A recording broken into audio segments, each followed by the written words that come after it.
Hi folks, this is Nancy. Today we will be playing D&D Adventure, The Lost Mine of Phandelver. Typically this is played using its own, I think it is 5th edition starter set rulebook, but I think it is kind of wargamish and a bit too involved.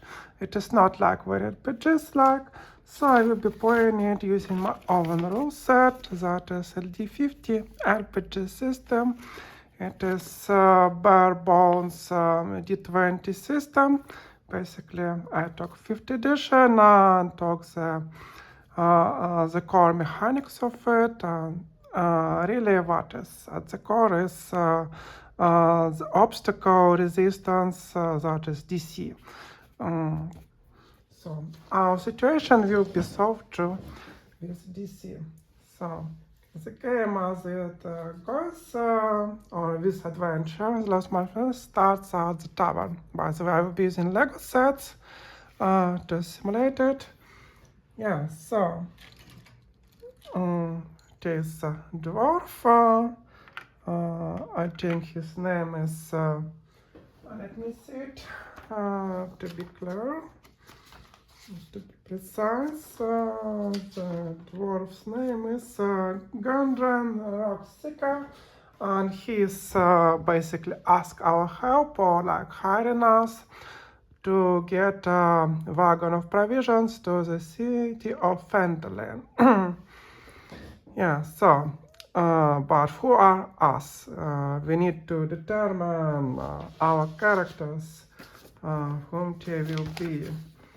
I think we will also use this oracle system for that, and just roll likelihood what kind of characters are the expected, likely, possible kind of characters. So we roll d20 for that, and we get 20, so something surprising. We can't get paranormal without modifiers. We can only get 1 to 20, but in our case we have somebody surprised. But what can it be? Like I can get like additional rolls, maybe I can draw a card like that. But I think I will go with something like kobolds. Yeah, I have some kobolds, and I think it is possible to play TMS characters in the latest 5th edition. So, to make it simple, I will put them on this base. I have 3 kobolds, and they will be like that in this formation. We don't yet know the classes of these kobolds or what. Yeah, but basically they got to this tavern and now they're speaking with this dwarf regarding his business proposition. So they're on the same table with dwarf, and we get this task or quest to deliver provisions to the city of Phandelver, because the dwarf has some business there, and the road there can be kind of dangerous. So we also need to understand how these kobolds manage to get this connection with dwarf. And for that, we will use official Dungeons and Dragons tarot cards, which can be used as like iconic oracle. And in our case, we get a rock card, which we'll have to interpret. And in our case, I can interpret it as these not goblins, kobolds. Basically, kobolds, they are like little dragon-like creatures.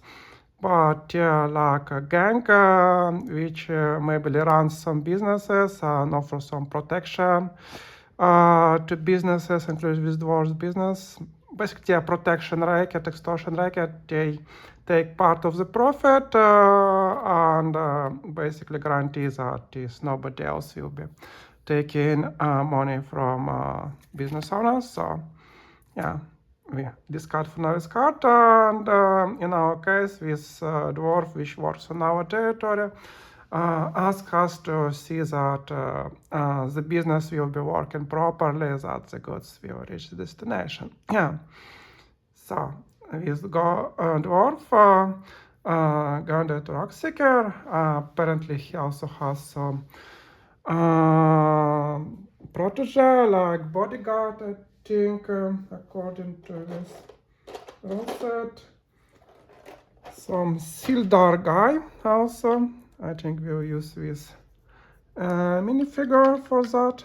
I have official D&D miniatures, but I find using Legos kind of simpler because you can. It takes less time to craft something. Yeah. So dwarf and his protege bodyguard left before us to Phandelver because they need to get there quickly to do their business. And we are preparing these provisions and wagon with provisions. Yeah. We start, by the way, we start in the city of Neverwinter. That is here. It is a Sword Coast. It is the same setting as the recent Honor Among Thieves D&D movie and also Baldur's Gate game.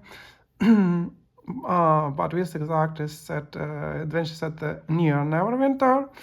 So our task is getting provisions at Neverwinter, and we end up in the city of Phandelver, where each of our kobolds gets compensated 10 gold pieces for their help or like their protection money for this task. Yeah, so we live in tavern, and we have our wagon provisions.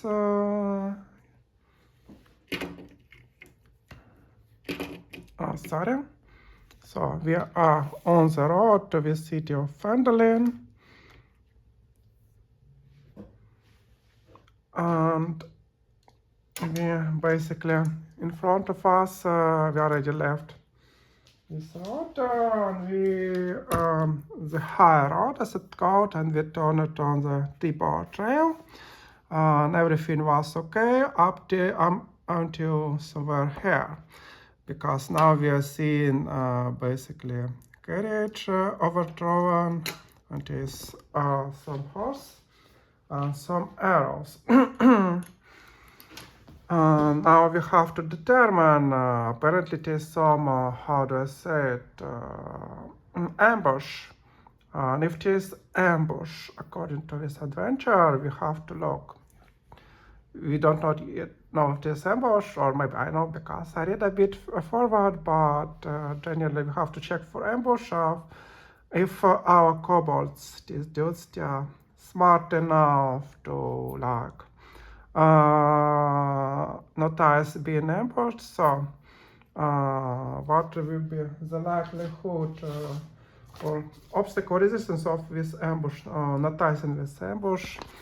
I think according to this adventure it would be likely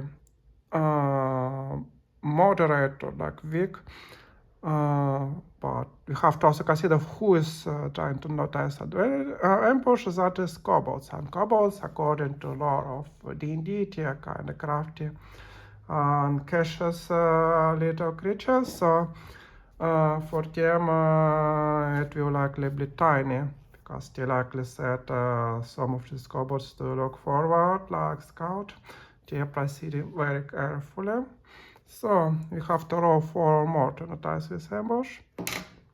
Yeah, we rolled 20. Basically, we noticed this ambush until something also exceedingly good happened. But basically, we are facing 4 goblins. I don't have goblins minifigures, but I have some golems minifigures. I don't really expert on Lord of the Rings lore, but I think they still look like kind of goblins. I can also give them some weapon, but let's assume basically they have some random weapons. So goblins still waiting for us, but we managed to notice them, and since we rolled 20, we are now behind them, and basically we have first strike. We have decision what we can proceed.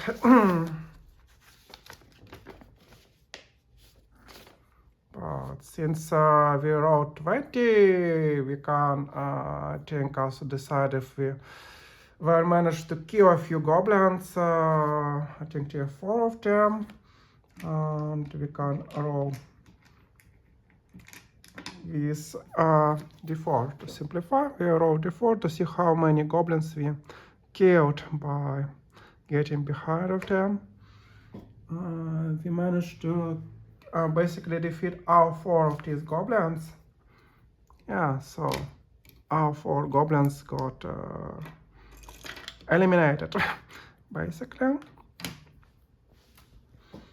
We can also roll if we were able to capture one of the goblins, one or more of the goblins alive, because we are kind of interested what is happening to this ambush, because since these goblins they know Sildar and this Gondrach dwarf, they recognize that this horse and belongs to part of this Gondrax, belongs to Gondrax, so they now need to know because these goblins stay on their territory.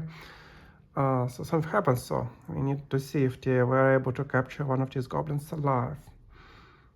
Let's roll. If it is 1 to 10, they weren't able to catch. If it is 1 to 11 to 20, then they captured one of the goblins alive.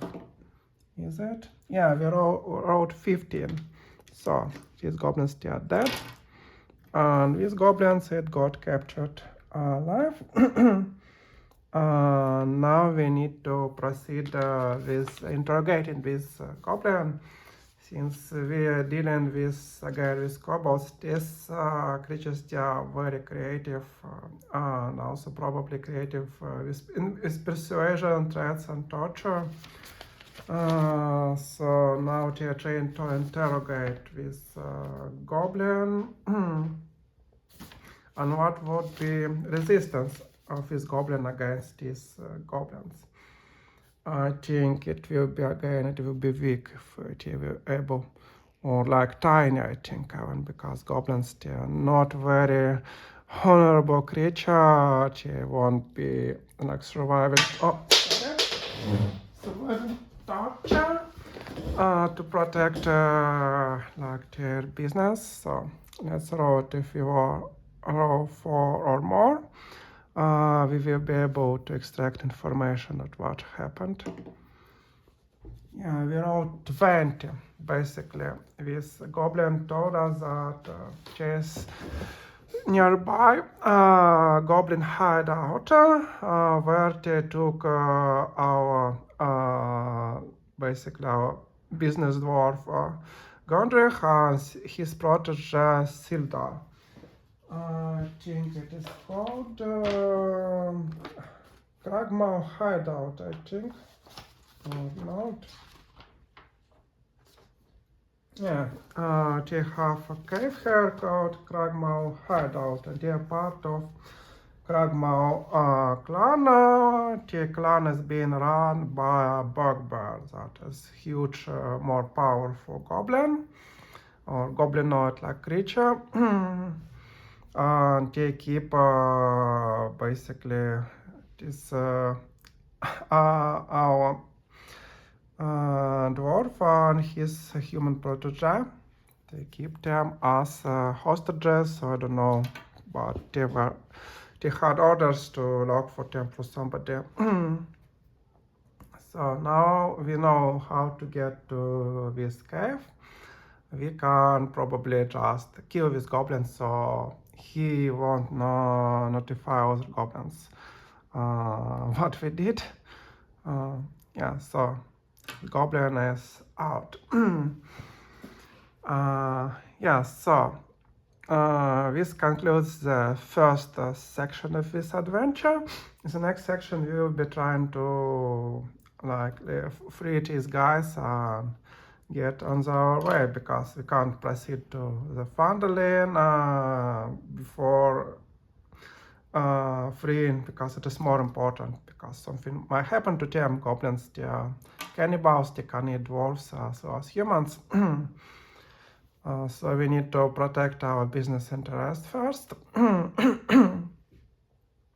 Yeah, but there are many ways to play Dungeons and Dragons. I am playing it more like a choose your own adventure style game, because I'm here mostly for the story.